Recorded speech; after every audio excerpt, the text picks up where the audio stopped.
Agora no ar, transmitindo aulas, essas aulas gravadas e aulas ao vivo, como a de hoje, beleza? Você pode baixar também o nosso zap, o 99820967, 99820967. Gustavo aí, Toninho aí, Fonseca, vamos colocar aí o número. Aqui é tudo de primeiro mundo, né? E vocês podem me solicitar o cartão, eu mando o cartão virtual, você aperta, cai direto. São mais de 1000 aulas gratuitas lá gravadas no nosso canal do YouTube. Aí eu mando o cartão virtual do professor Luiz Carlos, você aperta e já cai lá nessas 1000 aulas. Está lá a playlist de geografia, história, redação, física, química, com alguns dos melhores professores de Natal, e você cai direto no canal e assiste essas aulas, ok? São mais de 2.400.000 acessos a essas aulas ao longo desses anos aí que nós estamos com vocês. Vamos para mais uma questão. Enem, um dos problemas ambientais vivenciado pela agricultura hoje em dia é a compactação do solo. Compactação do solo. Devido ao intenso tráfego de máquinas cada vez mais pesadas, reduzindo assim a produtividade das culturas, né? Feijão, arroz, essa parte. Uma das formas de prevenir o problema de compactação do solo, isso é substituir os pneus dos tratores por pneus mais... Então, vamos lá. Uma das formas de prevenir o problema de compactação do solo, né? A compactação do solo, é substituir os pneus dos tratores por pneus mais. Pessoal, isso aí tem a ver com pressão. O que é que acontece? Hoje, a nossa agricultura, até para atingir a população aí que está imensa, né? Tem que ser algo que produza muito mais com mais eficiência. Então, veio as máquinas que faz todo esse serviço, máquinas modernas, só que elas são máquinas pesadas e vai compactando o solo, ou seja, vai fazendo com que o solo fique impermeável, inclusive impedindo que a chuva entre e passe para o lençol freático. Então, isso faz com que o solo fique difícil de absorver a água e assim chegue na raiz e alimente a nossa planta, que a planta precisa da luz solar e da água para realizar a fotossíntese e tudo mais, e assim ocorrer a sua prosperidade, né? Então, o que é que acontece? Isso é pressão. Pressão é a força, que nesse caso é o peso das máquinas, sobre a área. A área é a área do pneu, a parte de baixo do pneu. Então, se o pneu está compactando o solo, eu tenho que botar pneus mais largos, como aqueles pneus do bug, porque o bug dificilmente atola na areia, porque o pneu é mais largo, então diminui o peso dele, diminui o peso dele não, o peso é um só, que é a força com que a terra atrai, ok? Diminuindo a pressão que a máquina, o bug faz no solo. Se diminui a pressão, você caminha na areia, ou o bug trafega na areia mais fácil, ok? Então a pressão é a força, que nesse caso é o peso das máquinas ou do bug, dividido pelaquela parte de baixo do pneu, pela a área dos 4 pneus. Então, quanto maior essa área, menor a pressão. Uma coisa é alguém pisar em cima da sua mão num sapato largo, outra coisa é um salto fino da mulher. Quando ela pisa ali, a área é bem pequenininha, então o peso dela e a área pequenininha dá uma pressão danada, né? Ok? Então, se eu quero diminuir a compactação do solo, eu tenho que usar pneus mais largos, porque diminui a pressão. Então, resposta, largos, pneus mais... Tenho que substituir os pneus dos tratores por pneus mais largos, reduzindo assim a pressão sobre o solo, ok? Pressão é força sobre a área. Vamos, outra questão aí de pressão, de novo, do mesmo assunto, ó. Um prego, a outra foi do Enem, né? Essa foi da Universidade de Santa Catarina. Um prego é colocado entre 2 dedos que produzem a mesma força no prego, de modo que a ponta do prego é pressionada por um dedo e a cabeça, o outro lado do prego, onde a gente bate, chama a cabeça, pela outra. O dedo que pressiona o lado da ponta sente dor em função de Então, pessoal, se você pegar um prego, colocar aqui entre esses dois dedos e aplicar a mesma força nele, lógico que a parte do prego que tem a ponta fina, você vai sentir mais dor. Por quê? Porque já que você está aplicando a mesma força, a ponta fina do prego tem uma área de contato bem pequena e a pressão é a força dividido pela área de contato. Como a ponta fina do prego, a área é bem pequenininha e você está aplicando a mesma força nos dois lados, então quem tem a menor área vai ter a maior pressão. Então a ponta do prego é maior a pressão e você vai sentir mais dor. É por isso que a ponta do prego ela entra na madeira e se você fizer o contrário, não vai andar. Por quê? Porque a pressão é maior. Você aplica a mesma força, mas o prego que está lá com a ponta, ele tem uma pressão maior, já que a área é bem pequena, então a pressão é enorme. Aí ele vai introduzindo, ok? Então isso tem a ver com a pressão. A pressão ela é inversamente proporcional à área, tá? Então, quanto menor a área, maior a pressão. Como o prego tem a cabeça e tem aquela ponta, né? Aquela ponta fininha, a pressão ali vai ser maior. Então, fica a resposta aí.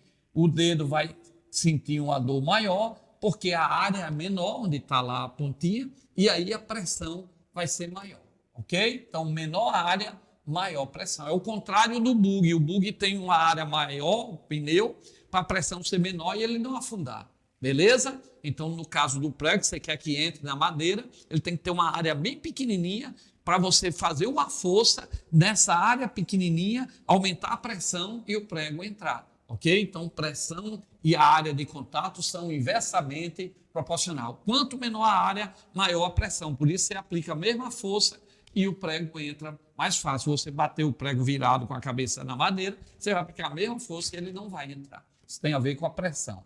Ok? Então, letra A. Vamos para uma questão agora de ótica, de lente aí, ok? Vamos lá. O que é que nós temos aí? Fundação Carlos Chagas. Uma lente feita de material cujo índice de refração é 1,5, o índice de refração é o material que é formado a lente, dependendo do material, ela dá o que na física ela fornece um índice de refração. É convergente, significa que essa lente pega os raios que vêm e, ao passar por ela, ele junta, converge para um ponto, ok? Quando mergulhada num líquido transparente, então ela é convergente quando eu coloquei num líquido transparente, cujo índice de refração é 1,7 então, perdão, vamos lá. Uma lente feita de material cujo índice de refração é 1,5 é convergente no ar. Pessoal, no ar. Então, no ar, essa lente é o que no ar? Ela é convergente no ar. Tá? Aí ele pegou essa mesma lente, que é convergente, ou seja, a lente do seu óculos, por exemplo, está aqui no ar, a luz veio, passou por ela e convergiu, ok? Convergiu, trouxe ela para próximo, beleza? Então, no ar. Aí, e se eu colocar dentro de um aquário que tem um líquido cujo índice é 1,7? Então, observe que esse índice do líquido, 1,7, é maior do que a lente, que é 1,5. Então, o que acontece? Essa lente, ela era convergente no ar, que tem um índice de refração 1. Quando ela foi colocada no líquido, que o índice de refração é maior do que o dela, ela inverte o que ela faz. Em vez de ela convergir, ela vai agora divergir os raios. Então, presta atenção. Uma lente é sempre convergente? Não. Ela vai ser convergente, como está aí nesse caso, ó, porque ela está no ar e ele disse que ela era convergente. Então, o índice de refração dela é 1,5, é maior que o índice de convergente do ar, que é 1. Então, como ele disse que ela foi convergente no ar, tudo bem, quando a luz passa por ela no ar, ela aproxima, ok? Beleza? Agora, quando colocou dentro de um aquário onde tem um líquido que é mais refringente, ou seja, mais denso, entre aspas, só para entender, é 1,7, então ela vai se comportar diferente. Por quê? Porque o índice dela é 1,5, ela é menor. Então, quando a lente convergente, que o índice é 1,5, é colocado no meio, onde o índice convergente onde o índice de refração é maior que ela é 1,5, foi colocada no líquido que é 1,7, ela muda o seu comportamento. Então, em vez dela convergir o raio, ela vai divergir. Então, seria a letra B, ok? Então, lembre-se, essa lente era convergente no A e é 1,5. Se eu pegar essa lente que é convergente, como ele disse, no A, e colocar no meio onde o índice é maior, nesse caso 1,7, é maior que ela muda. Ela, em vez de unir os raios para convergir, ela vai divergir, ok? Então, letra B. Quando mergulhado num líquido transparente, cujo índice de refração é 1,7, ela será divergente. Isso ocorre sempre que uma lente convergente é ingerida em um índice de refração maior, ok? Foi isso que eu expliquei para você, beleza? Vamos para mais uma questãozinha aí de ótica, ok? Antes dessa questãozinha, eu vou pedir aí a Gustavo, Toninho, Barbosa aí, nossos técnicos, estamos aqui direto da TV Natal, transmitindo ao vivo. Você também pode assistir pelo nosso aplicativo aí, a TV do professor Luiz Carlos Noronha. É só ir lá no Play Store e baixar, ou então no nosso canal no YouTube, professor Luiz Carlos Noronha, ok? Nós vamos a um pequeno intervalo, enquanto eu tomo uma aguinha, e vamos voltar para fazer essa questão aí de ótica.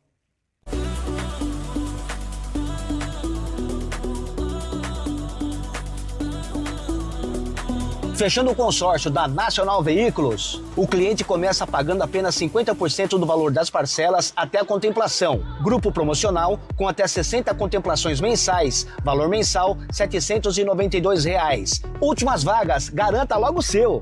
Estamos aqui com o grande treinador potiguar, nosso querido João Paulo, treinador hoje do QFC. Ele também fez o consórcio da Nacional Veículos e com pouco tempo ele conquistou o seu grande carro, o seu Polo. Não é isso, João Paulo? Isso, adquiriu o consórcio com o meio Nonato, né, e com 6 meses, né, deu o lance. Sim. E fui contemplado, né, no início minhas parcelas eram de R$ 843.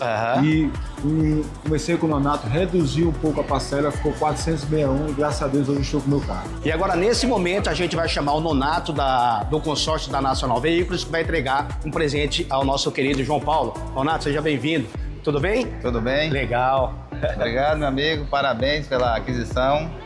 Ele vai lhe dar aqui um chapéu do consórcio, certo? Um bonezinho do consórcio, a canetinha. Legal. Você gosta de futebol, vai botar a camiseta, o calção, certo? Legal. Esse aqui é para o nosso amigo garoto propaganda. Obrigado. É isso aí. Faça igual o João Paulo e de tantos outros, faça o seu consórcio da Nacional Veículos com o nosso amigo Nonato. As informações estão na tela. Ok, depois aí do nosso comercial aí, da consórcio Volkswagen, nosso amigo Nonato, Daniel Leon, né, um grande comunicador aí, nosso treinador também aí, Potiguar. Então, vamos voltar aqui para a nossa questão, ok? Em um ambiente totalmente escuro, é feito um experimento. Ele disse totalmente escuro, tá? Totalmente. É feito um experimento que consiste em colocar nesse ambiente uma pessoa com visão normal diante de uma folha em branco, de um gato preto e de um espelho plano. Qual desses três elementos a pessoa verá no ambiente? Eita! Questão para cá, para cá, para cá. Eu quero que você pense. Pense aí, ó. Você está num ambiente escuro, num quarto escuro, e colocaram lá um gato, uma folha em branco e um espelho. Ele pergunta, qual desses três elementos a pessoa verá no ambiente? Aí vem letra A. No quarto escuro a pessoa vai ver uma folha em branco. Nenhum deles. O espelho, o gato preto. Pessoal, é para cá, para cá, para cá. Na ótica existe um fenômeno óptico chamado reflexão. E a reflexão é o quê? A luz bate e volta. Como no espelho, a luz bate e volta. Então, tudo que a gente vê é devido à luz que bateu e voltou. Se você vê o teto, é porque uma luz bateu lá e voltou. Se você vê a parede, a luz bateu e voltou. Se você vê um copo, a luz bateu e voltou. Então, tudo que a gente vê é devido a um fenômeno óptico chamado reflexão. Se não tiver luz para bater e voltar, você não vai ver.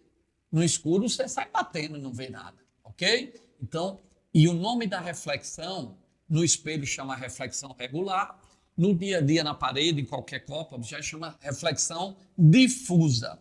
Então, a reflexão difusa é responsável por todos os objetos que nos cercam.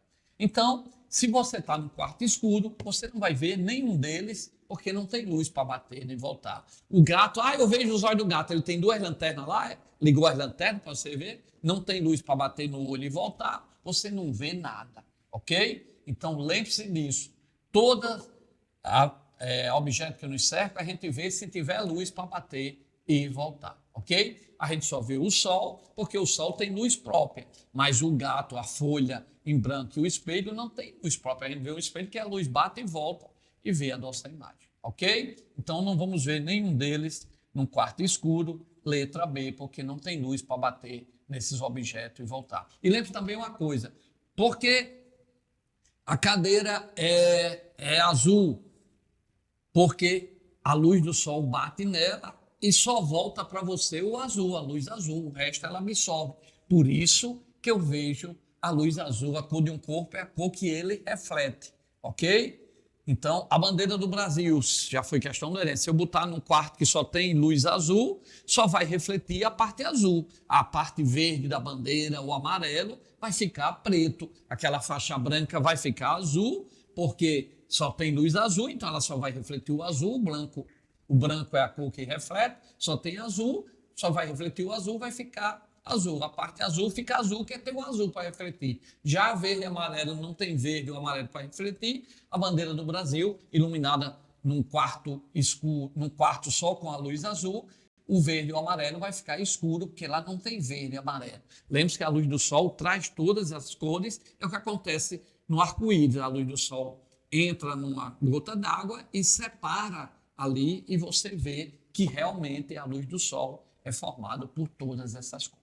Ok? Beleza? A gente vê o sol amarelo porque devido à dispersão da luz que bate na nossa atmosfera e só vem a luz amarela para os nossos olhos. Mas se você saísse da atmosfera do espaço, você ia ver o sol branco, porque as luzes vêm todas brancas lá. Ok? É por isso que um carro preto esquenta mais, porque ele absorve todas aquelas luzes. O carro branco, ele reflete todas. Então, a luz tem energia. Então, aquela energia, o carro branco reflete o máximo possível, ele vai esquentar menos. O carro preto absorve quase todas. Então, se tem energia na luz, na onda que transmite energia, né?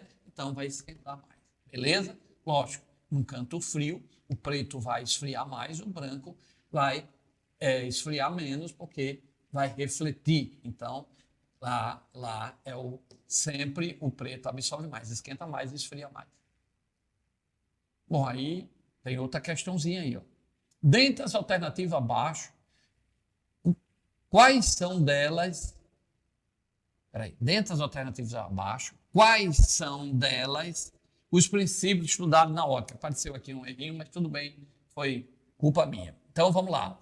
Dentre as alternativas abaixo, quais são delas os princípios estudados nas óticas?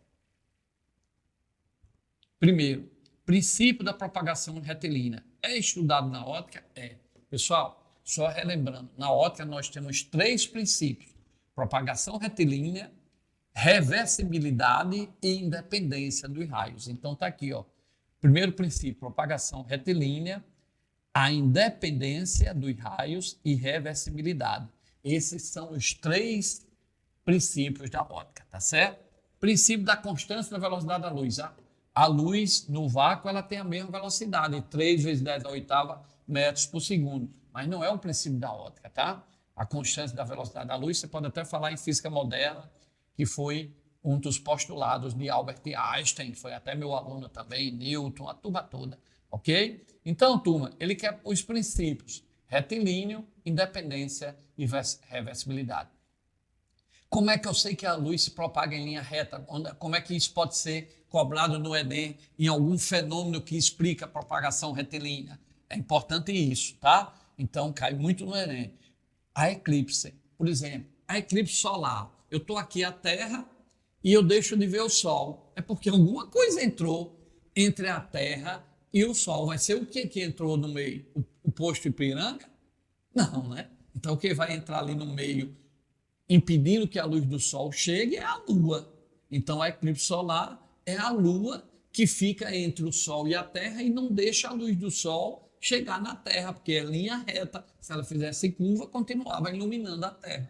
Então, a eclipse solar é a sombra da Lua na Terra, ok? Devido à propagação retilínea. Então, a eclipse, sombra, exatamente explica a propagação retilínea da Lua, ok? Caiu uma questão, eu nem queria saber as posições dos astros no eclipse solar. Ora, se eu deixei de ver o Sol, quais são as posições? Sol e Terra na extremidade e a Lua no meio, impedindo que o raio, a luz do Sol chegue à Terra e formando a sombra na Terra. Desse jeito, vai escurecer, ok?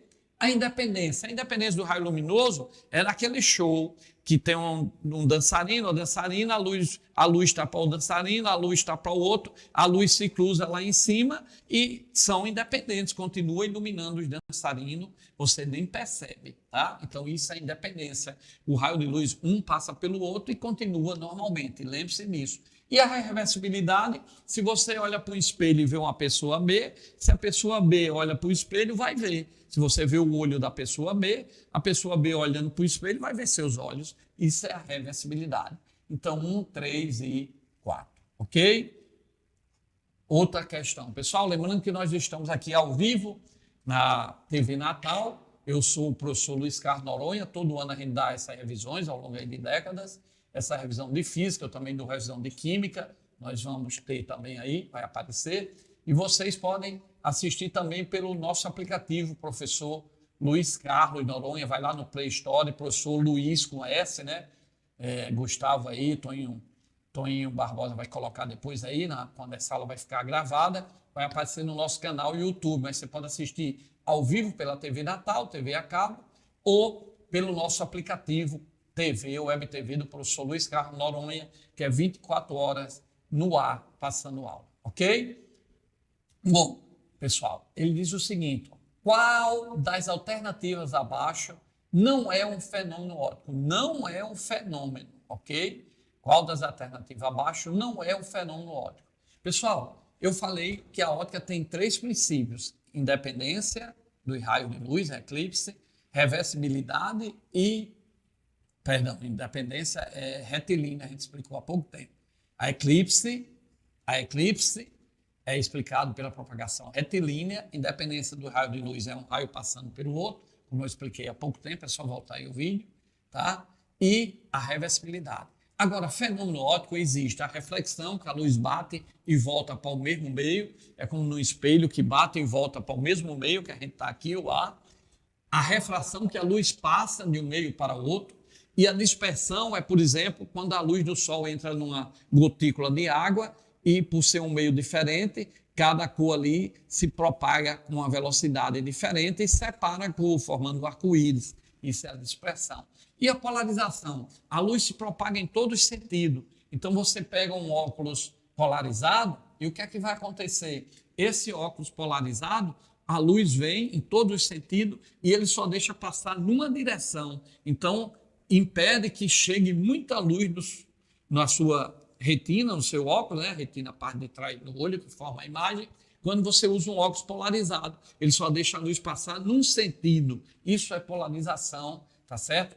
Que só ocorre com a luz porque essa é uma onda, essa onda eletromagnética, ela é transversal e ela sofre polarização. O som não. Se você botar um aparelho aqui no ouvido, passar um trio elétrico, o som, como é uma onda mecânica e ela não é transversal, eu não consigo polarizar. Mas a luz eu consigo polarizar, ou seja, eu consigo diminuir. Por isso, um óculos escuro, ocorre a polarização, você diminui a intensidade daquela onda, que só deixa passar num plano, só pode ocorrer com a luz, que é uma onda transversal. A luz é uma onda eletromagnética, mas a polarização ocorre porque ela é transversal. Isso pode ser questão do Enem, ok? Já o som, por não ser uma onda transversal, ela não consegue ser polarizada e o som é uma onda mecânica, ok? Mas nesse caso aí, ó, qual alternativa abaixo não é um fenômeno óptico? A frequência é um elemento da onda. Quanto mais frequência, tá, maior a energia. Lembre-se disso, a energia é diretamente proporcional à frequência pela constante de Planck.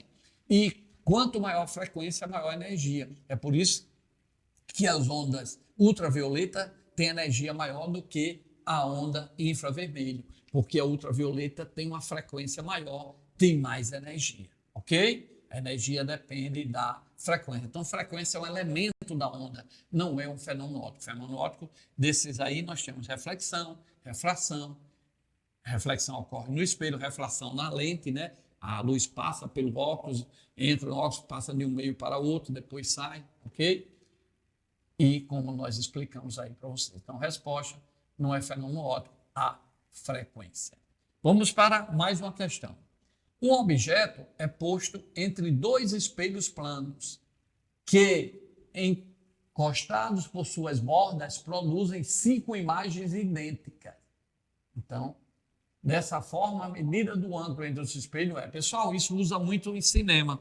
Ele coloca 2 espelhos, né? E coloca um objeto na frente. E esse objeto começa a dançar e quando ele filma lá na câmera, aparecem as imagens, ele pega aqui a câmera pegando os espelhos, aparecem as imagens e aparece um grupo dançando. Ou se ele coloca 5 ou 6 atores dançando, coloca entre 2 espelhos, aí vai dar uma imagem bem maior. Então, ele quer saber o número de imagem.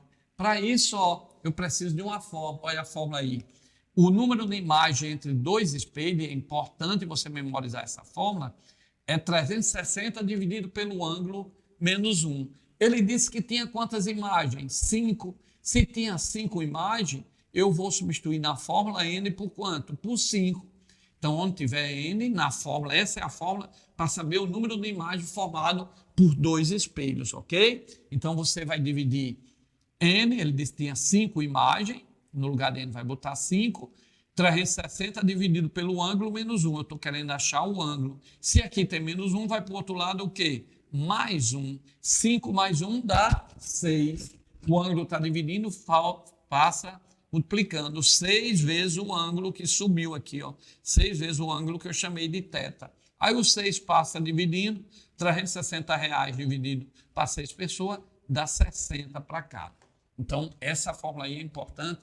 Volta essa nossa aula, assista devagarinho, memorize. N é o número de imagens por pessoas. Então, como só tinha uma pessoa, ele disse que formou 5 imagens. No lugar de N, eu coloquei quanto? 5. Tá menos 1, da fórmula vem para cá mais 1. 5 mais 1, 6. O ângulo θ está dividindo, passou multiplicando, fica 6 vezes θ. Eu quero o θ, o 6 vai para o outro lado dividindo, dá 60 graus. Ok? Beleza? Então, pessoal, vamos aqui para a nossa, mais uma questãozinha aqui. Ó. Um espelho côncavo pode formar vários tipos de imagem para um objeto. Uma imagem real ou virtual, direita ou de cabeça para baixo invertida, menor, maior ou igual ao tamanho do objeto, dependendo de onde o objeto está em relação ao vértice do espelho. Para cá, para cá, para cá. Aquele espelho plano da nossa casa, ele sempre forma só uma imagem do mesmo tamanho. Se você está lá, a imagem vai aparecer do tamanho que você é e a mesma distância que você está do objeto, ok? Então, no espelho plano. Mas o espelho côncavo, aquele curvo, não existe espelho com grau. Ali é um espelho côncavo, tá? Curvo, não existe espelho com grau. Grau é de lente. Ele vai depender, a imagem dele pode ser maior ou menor, vai depender da posição que você está do espelho. Então, olha aí, ó, como eu botei aqui, ó. Está aqui o espelho. Ó. Se o objeto está depois do centro, que o espelho é curvo, então tem um centro, ele tem um tipo de imagem. Se o objeto estivesse aqui, ó, no centro, seria outra imagem. Se estivesse no foco, é uma outra imagem. Nesse caso da questão, ele botou o objeto aonde? Entre o foco e o vértice. Quando coloca o objeto entre o foco e o vértice, é aquela imagem que o espelho côncavo que o dentista usa para ver o seu dente. Ele coloca ali, ó, o dente entre o foco e o vértice do espelho. Aí aumenta a imagem e ele vê melhor o dente. É aquele espelho de maquiagem também. Ele é côncavo. Não é um espelho com grau, ele é curvo, côncavo. Quando você encosta o espelho de maquiagem, você aumenta a sua imagem. Ela fica virtual, porque está atrás do espelho, é como no espelho plano ela é virtual, só que ela é maior, tá? Então, quando isso ocorre, é porque o objeto está entre o foco e o vértice. Quando o dentista usa ali, ele está usando um espelho côncavo e colocou seu